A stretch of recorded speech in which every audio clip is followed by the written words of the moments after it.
দর্শক, আজকে আমরা আসছি একটা লিচু বাগান। এই লিচু গাছে আমরা দেখাচ্ছি বলগুলো দেখেন, বলগুলো কত সুন্দরভাবে বাইরে হয়েছে। এই লিচু গাছে প্রথম যে স্প্রেটা হয়েছিল সেটা হলো সোলোমন আর অ্যান্ট্রাকল স্প্রে দেওয়া হয়েছিল। এখন এই যে বলগুলো আসছে, এই বল কিন্তু এখনও ফুল ফুটি নাই। এই অবস্থায় অনেকে লিচু চাষি যারা আছেন, আপনারা চিন্তা ভাবনা করতেছেন যে এই পর্যায়ে কী স্প্রে দেবো। এই পর্যায়ে আপনারা বেশি দরকার নেই, আপনারা 2টা ওষুধ স্প্রে দেবেন মোটে।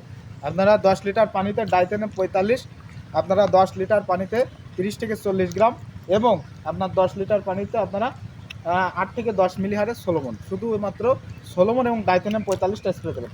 ডাইথেনেম 45টা স্প্রে দিলে কী হবে, এই বোলটাকে একদম সতেজ সবুজ রাখবে, যাতে বোলটা এই কুয়াশায় নষ্ট না হয়। এর জন্য অবশ্যই ডাইথেনেম 45 দেবেন। এবং আপনার পোকার জন্য আপনারা শুধুমাত্র সোলোমনটা দেবেন 10 লিটার পানিতে 8 থেকে 10 মিলি হারে।